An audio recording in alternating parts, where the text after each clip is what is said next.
বিশ্বাস করো পলাশ, আমি আমি সত্যিই তোমাকে খুব ভালোবাসি রে। নিজে নিজে কি বকবক করছিস? বকবক কোথায় করছি মা, অভিনয় করছি। মা তুমি জানো আমার না অভিনয় করার খুব শখ। বাবাকে একটু বলো না, একটু রাজি করাও না আমাকে, যাতে অভিনয়ের একটা সুযোগ করে দেয়। তোর বাবাকে তুই চিনিস না? হারে বজ্জাত লোক। আমার তো সিনেমা করার ইচ্ছা ছিল, দিল আমাকে। তোর বাবা যে কি জিনিস আমিই জানি। কি ব্যাপার হতুন? ও কাকাবাবু আপনি? তো অপুষ টাইমে কোথায় যাচ্ছ? স্টুডিওতে যাচ্ছি।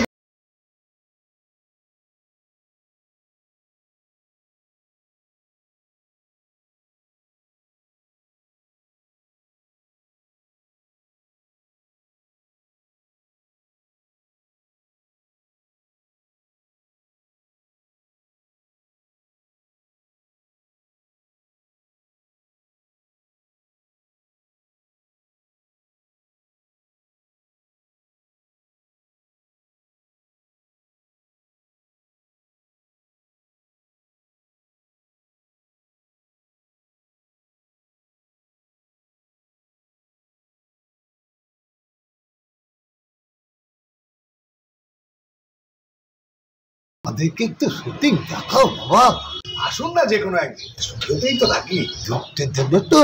হ্যাঁ বলবেন রতনের সাথে দেখা করতে এসছি, এটা আমার নাম বলবেন, ও রতনের কাছে যাবো বললেই ছেড়ে দেবে। ঠিক আছে, একদিন যাবো, কিন্তু তবে একা না, তোমার কাকিমাকে নিয়ে যাবো। ও কিন্তু বহুত দিনের শুটিং দেখা সব বাবা রতন। হ্যাঁ আসবে। রতন বলেছে আজকে মিথুনকে দেখাবে। কই গো ভীমরা, তোমার হলো?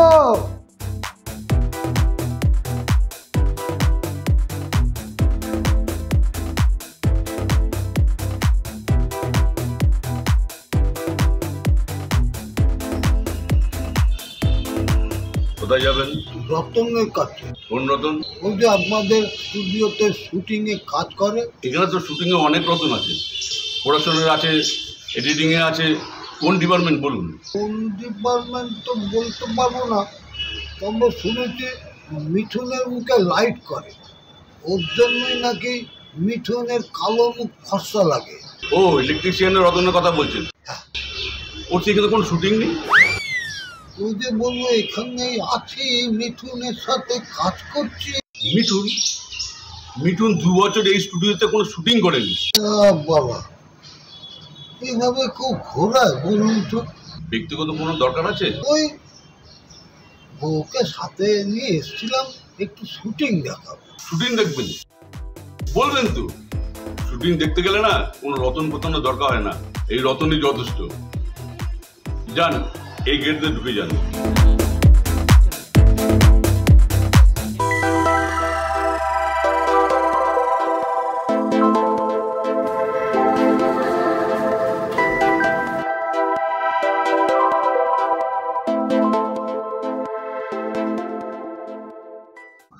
রাজনীতি করে করে আমরা ঠিক পারবো। বাপের বাড়ির গায়ে কত যাত্রাপালা করেছি, দ্রৌপদীর বস্ত্রহরণ, আমিই তো দ্রৌপদী হতাম। আচ্ছা বাপিদা রাখছি, ফোন করবেন কিন্তু। হচ্ছে বিমলা, এই হেসে হেসে গদ গদ হয়ে কার সাথে কথা বলছো বলো তো? ওই শুটিং এর ওই সাদা পাঞ্জাবি পরা দাদাটার সাথে। কি বলছিল ওই হারামজাদা লোকটা? হারামজাদা কাকে বলছো? কত ভালো লোক জানো, আমাকে আর রিয়াকে সিরিয়ালের সুযোগ করে দেবে। কি বলছে বিমলা? তোমরা দুজনে অভিনয় করবে? আচ্ছা আমাকে একটা কথা বোঝাও তো, আমার মেয়ের ছবি তোমার ওই লোকটা দেখলো কি করে?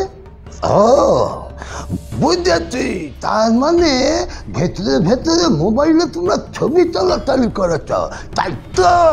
ছবি দেখে পছন্দ হয়েছে বলেই তো বলেছে সুযোগ দেবে। আর একবার ভালো দেখে যে তোমরা দুজনে অভিনয় করবো, ভেঁটি একেবারে তোমাদের দুজনের থেকে অভিনয়ের দিক আমি নামিয়ে দেবো। তোমাদের হাসপাতাল তো কম নয়, আমি বেঁচে থাকতে তোমরা ছুটে নিয়ে কি অভিনয় করবে? ও এই জন্যই দেখছি ফোনে কদিন ধরে খুব হা হা হি কথাবার্তা চলেছে, তাই না? তোমাকে শুটিং দেখতে নিয়ে যাওয়াই আমার ভুল হয়ে যাচ্ছে। এমন ভাবে বলছো, অভিনয়টা খুব খারাপ জিনিস। মেয়ে মানুষটা কি অভিনয় করে না? দেখো বিমলা, বেশি গলা চড়িও না, বেশি গলা চড়িও না। একটা কথা মাথায় রেখো, আমার বয়স ততই ভালো, আমার রক্ত কিন্তু আগের মতোই আছে। রেগে গেলে আমার মাথায় একটা কথাই ঘরে, মারবো এখানে, লাট পড়বে শ্মশানে। কেন কেন বাবা, তুমিও তো একদিন কথায় কথায় বলেছিলে যে সুযোগ পেলে নাকি তুমিও অভিনয় করতে চাও। আরে বাবা, আমার অভিনয় করা আর তোমাদের অভিনয় করা কি এক হলো? স্টুডিওতে গিয়ে অভিনয় করতে কি হয় সেটা আমি খুব ভালো করে জানি, বুঝেছ? তুমি যেগুলো বলেছো সেগুলো ভুল বলনি, কিন্তু বেশিরভাগই তো রটনা। আরে বাবা, যা ঘটে তার কিছু হলেও তো ঘটে, আর সেই থাকবে তোমাদের দুজনের মধ্যে ঘটবে না তার গ্যারান্টি কি আছে? কিছু প্রস্তাব দেওয়ার হলে আগেই বলতো। ওই প্রস্তাব তো দিল না। বাপিটা ভীষণ ভালো লোক। জানি তো, আমি ভালো করেই জানি তোমার এই হারামজাদা বাপিটা কত ভালো। তবু আমার সব কথা, তোমাদের দুজনের অভিনয় করা চলবে না। এই ছিল তোমার মনে যে অভিনয় সুপ্ত বাসনা ছিল, সেটা যদি আমি জানতাম বিমলা, তোমাকে আমি শুটিং দেখাতে নিয়ে যেতাম না। তোমার কথা শুনে মনে হচ্ছে কি জানো তো, যে অভিনয়ের চেয়ে খারাপ কাজ আর কিছু নেই। আচ্ছা একটা কথা বলো তো, এই এত বড় বড় বাড়ির যে শিক্ষিত মেয়ে বউরা অভিনয় করছে, তারা কি সবাই খারাপ হয়ে গেছে? আরে বাবা, আমি কি বলেছি যে সবাই খারাপ? তবে ওই যে বললাম না, যা যা ঘটে তার কিছুটা হলেও তো ঘটে রে বাবা। এই যে আমার বন্ধু মেয়ে সিরিয়ালে পাঠ করে, সকাল কটার সময় বাড়ি থেকে বেরায় আর রাত্রিবেলা কটার বাড়িতে ঢোকে তা আমার জানাই আছে, বুঝেছ?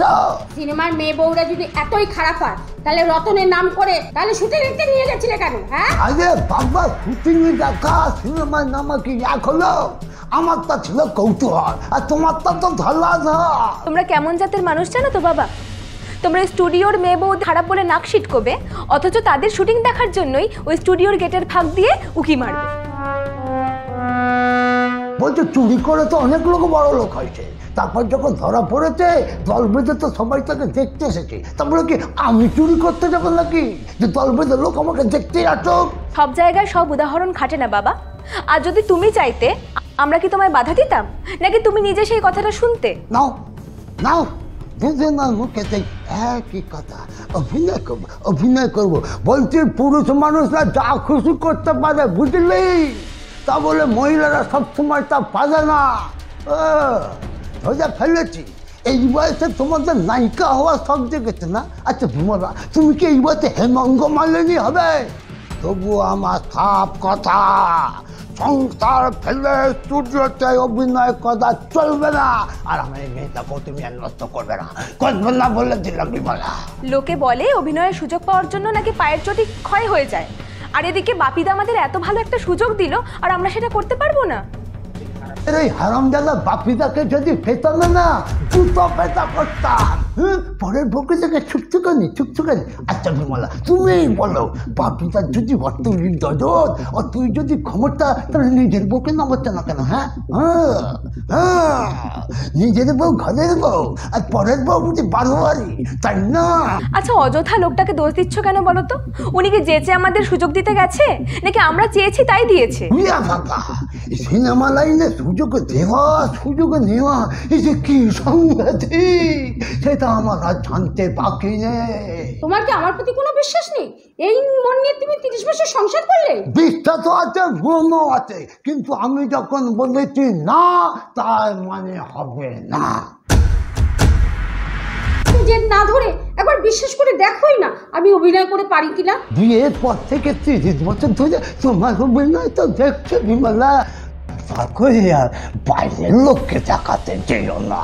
বুঝতে পেরেছি, তুমি নিজে সুযোগ পাওনি বলে আমাদেরকে অভিনয় করতে দিচ্ছ না, হিংসে তো অভিনয় করতে দিচ্ছ না। হিংসে মনের মধ্যে এক পাহাড় হিংসে তোমার।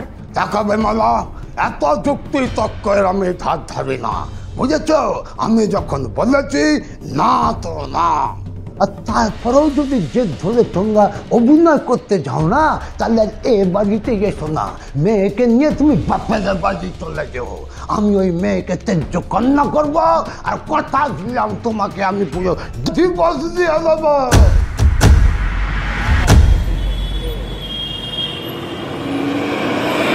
আসতে পারি? এই সুমন, দেখো তো ইয়াং না বয়স্কা? এখন তো গলা শুনে মহিলাদের বোঝাই যায় না বয়স্ক।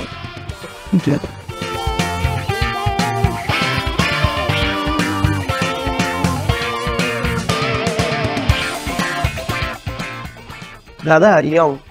ইয়াং? এসো।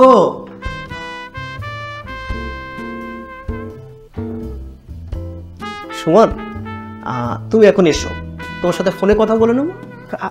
আচ্ছা স্যার, আচ্ছা এসো। বিকাশদা তো? ম্যানেজার বাপিদা আমায় পাঠিয়েছে। ও হ্যাঁ, বাপিদা তোমার ছবি পাঠিয়েছিল আমাকে। Happy Sunday. Happy Sunday.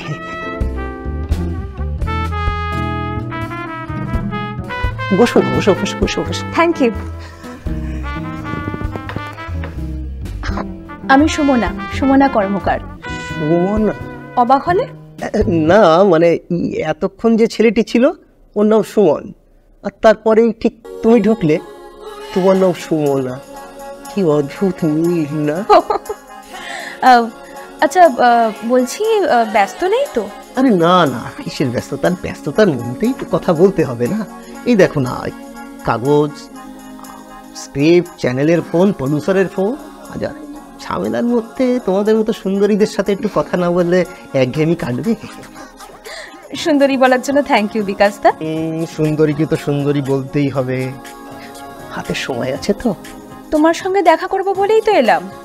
গতকাল 3 বার কল করেছি, ধরনি, তাই বাধ্য হয়ে চলে এলাম। ও তাই নাকি? খেয়াল করেনি তো। যাকে ভালোই হয়েছে, ফোনে কথা হয়ে গেলে তো আর এখানে আসতে না, এই সুন্দর মুখটা আমার দেখা হতো না। বাপিদার মতো শুধু মুখে সুন্দর সুন্দর বলে কাটিয়ে দিলে কিন্তু হবে না, ভালো পার্ট দিতে হবে। আমি কিন্তু তোমাকে মাঝে মধ্যেই ফোন করে জ্বালাবো। মাঝে মাঝে কেন, তুমি রোজ ফোন করতে পারো, তোমার জন্য সব সময় এলাম। তবে রাতের দিকে করলে একটু ভালো হয়, মন খুলে একটু কথা বলতে হয়। ঠিক আছে, তাই হবে।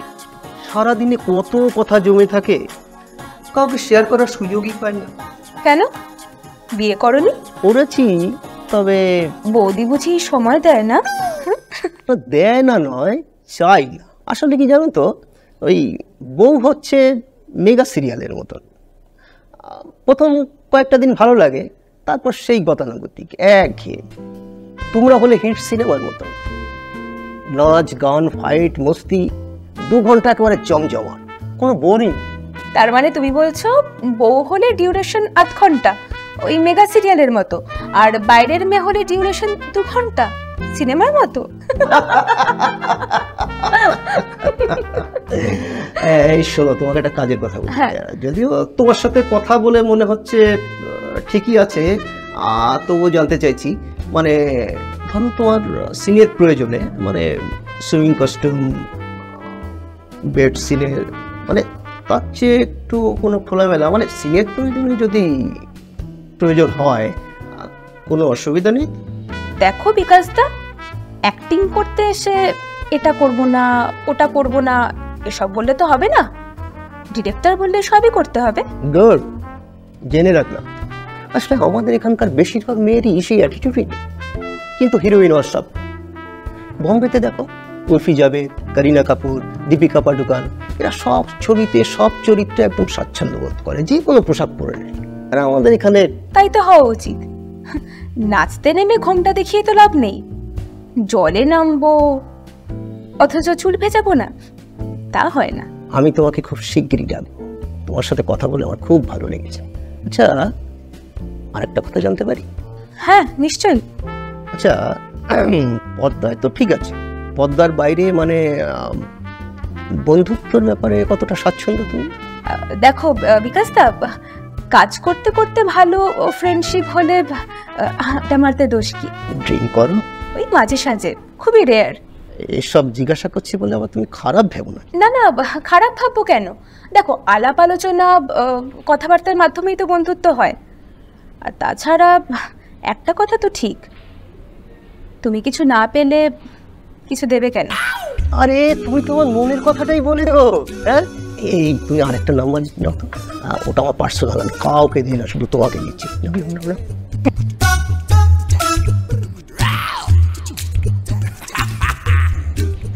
খুব শীঘ্রই আমরা একসাথে কাজ করবো, তুমি দেখে নিও। হ্যাঁ আমি বললাম তুমি মিলিয়ে নিও। বিকাশ, হ্যাঁ দাদা। পরশু থেকে রণজয়ের বোনের চরিত্রে একটা ভালো মেয়ে দরকার। 10-12 এপিসোড যাবে, চ্যানেল আমাদের দেখে নিতে বলেছে। কাকে নিয়ে যায় বলো তো? আমি বলি কি শোনা, পুরোনো কাউকে নিয়ে লাভ, ডেট নিয়ে সমস্যা হবে। এই মেয়েটির ছবি দেখুন,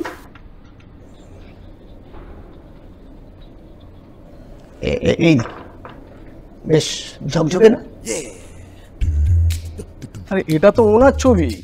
হ্যাঁ, ওনার সুমনা পারুকার খুব ভালো অ্যাক্টিং করে। আসলে মেয়ে তো অনেক আছে জানো তো, কিন্তু একে নিলে সুবিধে আছে। কার সুবিধে? তোমার? কি যে বলো না সুকান্ত দা, আমি এসব সাথে বাঁচেতে না, আমি মেয়েদের থেকে দূরে থাকি। তুই না? Very good. সিনেমা লাইনে তোমার মতো ছেলে বড়ই অভাব। আসলে আমার মোবাইলে তো মেয়ে ভর্তি, কিন্তু কি বলতো, ফ্লোরে এসে যদি কেউ ঝুলিয়ে দেয়, সুমনাকে নিলে কিন্তু সেই হয় না। বলছো? একদম, খুব ভালো অ্যাক্টিং করে।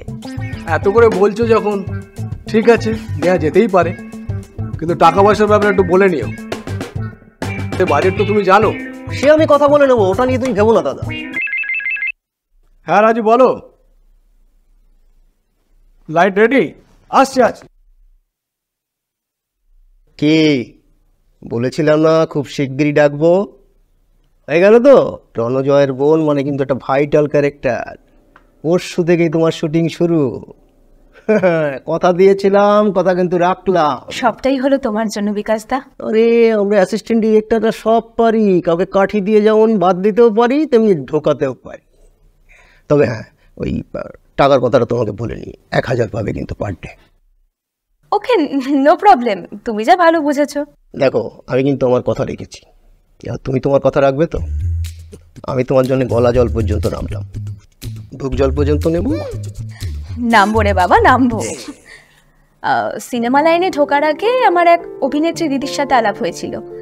তিনি আমাকে একটা কথা ভালো করে মাথার মধ্যে ঢুকিয়ে দিয়েছিলেন। এখানে নতুন মেয়েদের ক্ষেত্রে একটা অলিখিত নিয়ম আছে, কিছু না দিলে নাকি কিছু পাওয়া যায় না। সুতরাং ডোন্ট ওয়ারি বিকাশ দা, আমি তোমার জন্য আছি। টলিউডের এই রকম নানা মজার ঘটনা দেখতে হলে অবশ্যই আমাদের চ্যানেলটি সাবস্ক্রাইব করে রাখুন। যত কাণ্ড টলিউডে।